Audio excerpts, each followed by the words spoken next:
शिवसेना के मुखपत्र सामना में लेख को लेकर शिवसेना ने अब सफाई दी है। कुछ लोग जानबूझकर विवाद बढ़ाने की कोशिश कर रहे हैं।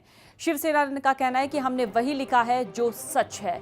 आज मुखपत्र सामना में ये रेप को लेकर विवादित बयान सामने आया था कि आजकल रेप के आरोप लगाना फैशन स्टेटमेंट की तरह हो गया है। इसी को लेकर चौतरफा घिर गई है शिवसेना और अब सफाई पेश की गई है शिवसेना की तरफ से। महाराष्ट्र में जो एक इंसिडेंट हुआ है आईपीएस अफसर के बारे में, उसमें सच क्या है वो सच सामने आना चाहिए। और अगर ये इस प्रकार की बात कोई कहता है तो उसमें कोई गलत नहीं है। राहुल गांधी के ऊपर भी ये आरोप हुआ था, एक लड़की ने किया था कि बलात्कार हुआ। जो राज्यसभा के अभी डिप्टी चेयरमैन है कुरियन, उसका जिक्र आज के संपादकीय में है, उसका ऊपर भी आरोप हुआ था। पुलिस अफसर के ऊपर आरोप होते हैं तो उसमें सच है, जो दूसरी दो बाजू है वो भी सामने आनी चाहिए। लोगों को समझना चाहिए सच क्या है। तो कहा जा रहा है कि कुछ लोग जानबूझकर इस तरह की अफवाह फैला रहे हैं। हमने वही लिखा है जो सच है, यानी अपने बयान पर कायम है शिवसेना।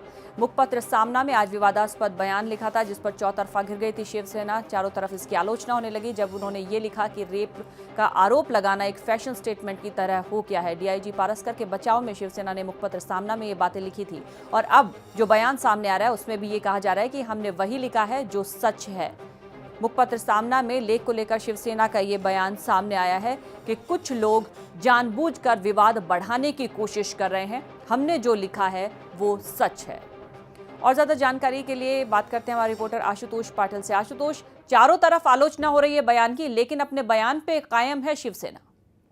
जी हाँ, इसके पहले भी आज जो संपादकीय सामना ने लिखा है शिवसेना के माउथपीस, उसके पहले भी शिवसेना उनका पक्ष लेके आई थी और उनका कहना है कि ये मीडिया ट्रायल होने से अच्छा है कि पहले उनके ऊपर आरोप साबित होने दो।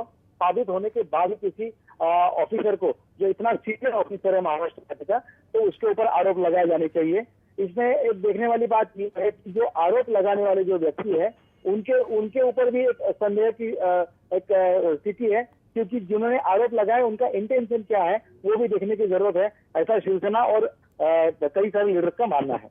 जी, तो डीआईजी पारसकर के बचाव में मुखपत्र सामना में लिखा गया शिवसेना की तरफ से कि रेप के आरोप लगाना फैशन स्टेटमेंट की तरह से है। और अब जब विवाद खड़ा हो गया इस बयान पे, तब जो बयान सामने आया उसमें भी वो अपने पुराने बयान पर ही कायम दिखी और ये कहा गया कि जो भी कहा गया है वो सच कहा गया है। तमाम उदाहरण देते हुए ये कहा गया कि अक्सर समय समय पर इस तरह के आरोप लगते रहते हैं, प्रतिष्ठित लोगों पे लगते रहते हैं और डीआईजी पारसकर एक सम्मानीय व्यक्ति है, किसी के आरोप लगाए जाने से वो दागी नहीं हो सकते। और इसी को लेकर शिवसेना ने लिखा कि हमने जो लिखा है वो सच लिखा है।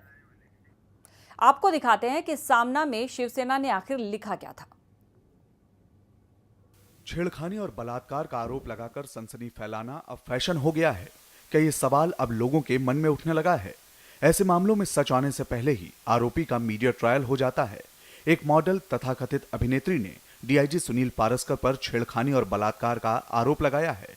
पुलिस सेवा में उत्तम सेवा देने वाले पारसकर जैसे अधिकारी पर एक मॉडल सीधे सीधे बलात्कार का आरोप लगाती है, जिसके कारण एक ही रात में वह पुलिस अधिकारी खलनायक ठहरा दिया जाता है। इसे क्या कहें? चरित्र हनन या बदनामी राजनीति और सरकार में बहुत बड़ा हथियार बन गया है। एक दूसरे को रास्ते से हटाने के लिए इसका इस्तेमाल किया जाता है। पारसकर मामले में इतने दिन तक मधुर संबंध होने के बाद बलात्कार कैसे हुआ? इस मामले में 6 महीने में बलात्कार का मामला दर्ज किया गया है, यानी बलात्कार हुआ ये समझने में 6 महीने का वक्त लग गया। छेड़खानी और बलात्कार अमानवीय है, लेकिन इस तरह के गलत आरोप लगाना भी स्त्रीत्व को कलंकित करता है।